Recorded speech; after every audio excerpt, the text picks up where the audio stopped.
Hi everyone, it's Jeannie from A1 Vacuum and Sewing, and I am going to show you how to use this incredible tool right here.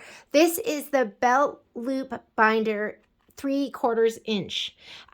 It comes in two different sizes, so you can either get this one or there's one that's 1.5 inches, and this is made to be used with the Babylock cover stitch machine, the Ovation, the Triumph, and I think you can also use this with the Accolade and the Evolution. It does not work with a 4-thread overlock serger because what we're going to be doing is we are actually going to be doing cover stitch on this. And I have mine partially set up. I have 3 different colors of thread that are going to be going through the cover stitch needles right here. And I have thread in my chain looper.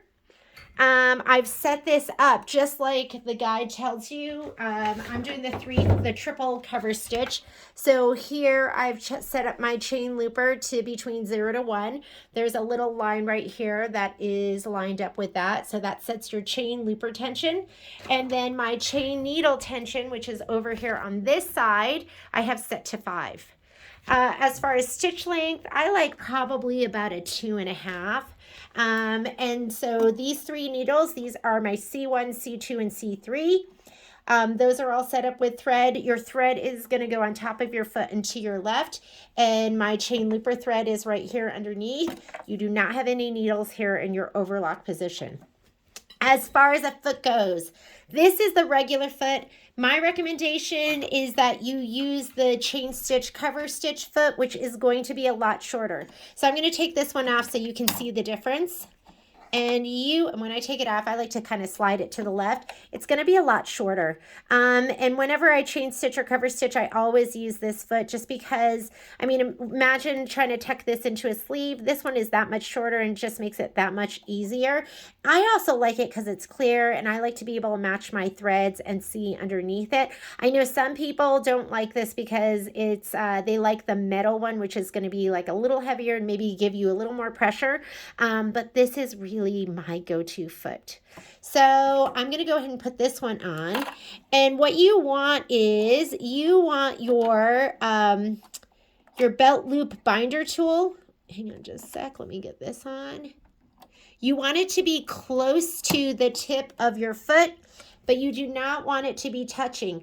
The other thing you do not want is I started to do the Technique Tuesday video, and there was a clicking sound. Well, this was so far up that it was hitting my feed dogs, which I thought was interesting because this is the store Triumph, and I use this with my Triumph at home, and I've never heard that clicking sound before.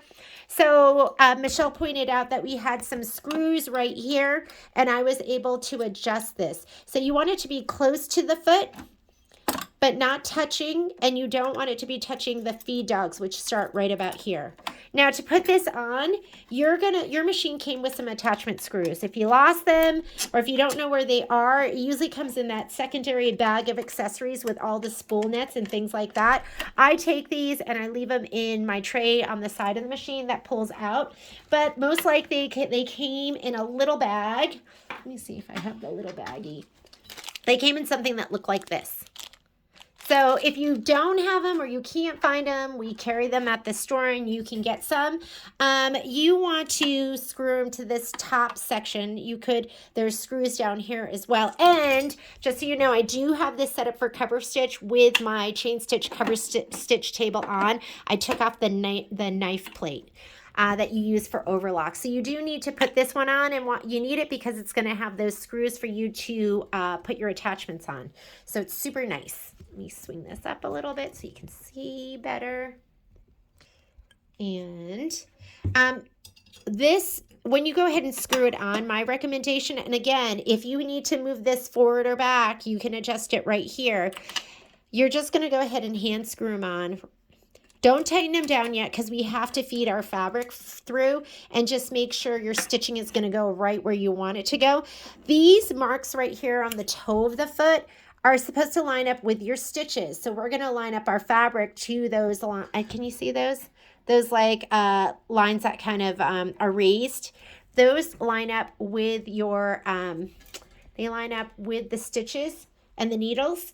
So your fabric, you cut your fabric to 7/8 inch, and that's really important because that is going to feed into this little funnel that tapers down. And that's all you're going to have to do. You don't have to sit there and fold everything over and press everything. The funnel and the foot are going to do all the work for you. So if you look at this piece, I started out with a 7/8 inch piece of fabric and just kind of pushed it through, and you're going to have that cover stitch on the back of the fabric.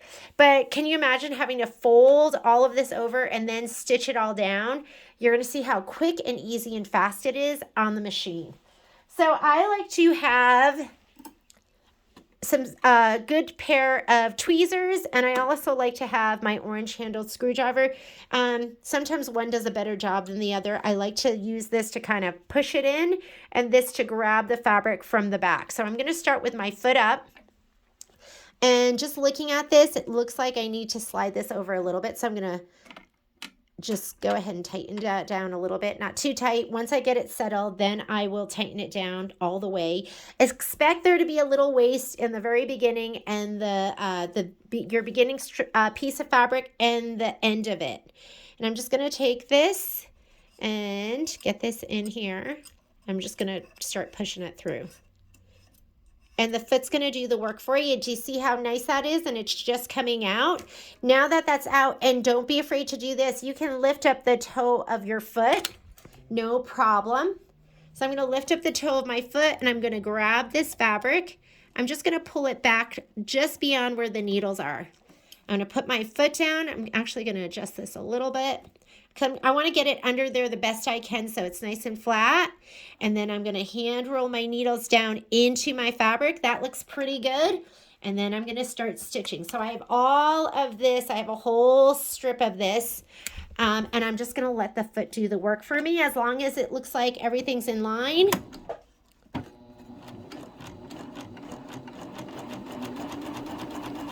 And it looks like my fabric's going a little bit over. That could just be me though. I'm just gonna go ahead and give it a little tug and I'll assist it. The other thing I wanna do is see these threads that are still here on top of the machine. I can just grab them from the back just to get them out of the way. So I'm gonna just give this a little hold and see if I can just get it to go to the left a little bit. And if I can't, now I can go ahead and I can adjust these a little bit too. Just snug it over. I mean, the tiniest bit. I think that should be good. There we go. Perfect. Now I'm ready to just run it all through. So let's go all the way to the end. And think about what you could do with these straps. You could, these reminded me of the straps that when I was a little girl, I'd wear like these little halter tops and it had these little straps on the shoulders that were really thin. I mean, how easy is this? And the foot does all the work for you. So I'm just kind of holding it here just like this, right here to just keep it nice and straight. And just let the foot do the work for you. Okay, when it gets to the end, you might have a little bit of waste because it might move a little bit to the left or the right. Cover stitch, you end, don't go off your fabric like you do with a serge stitch. You're gonna stop where you're still above your fabric. I'm going to roll, my needles are already there, but you wanna roll your needles into the highest position. You're gonna put your foot up. You're going to lift the toe of the foot with your thumb. And I like to use my screwdriver. You're going to take your screwdriver or anything that's flat. You're going to put it on top of your fabric. I'm going to see if I can zoom in and you can see it from the side. Not really, but okay. Lift up the toe, take this, put it behind your threads, but on top of your fabric, pull it forward. So here's all my threads. I'm still pulling. I usually pull mine so it's long enough that I can reach back here and just cut it. And then you're going to grab your fabric and just kind of pull it straight to the back. And this is how you chain off. A lot of people really struggle with that. And you pull it until there's one thread. So you have just that one thread left. Cut it and you're done. It takes those 3 threads that were on the top side. It pulls it to the back side. And that is called chaining off. And look at this gorgeous stitch here. It's going to look amazing. And now I can cut this and do whatever I want with it. But I have this wonderful long piece of I mean, it really is for belt loops, you know, like on jeans and things like that. These are going to be your belt loops, but you can use it for whatever you want. I'm going to do a whole bunch of that because I'm including it in the kit that's going to go with She Who Sews, the serger bag that we're doing. I use that to make these cute little, isn't that so cute? And that's what this this adjustable bag is going to do. As you put more stuff in here, you're going to want to clip it in different areas. But I did this with the belt looper tool. So I'm going to throw that in your kit, ladies, if you're going to be taking that class. And that is how you use that foot.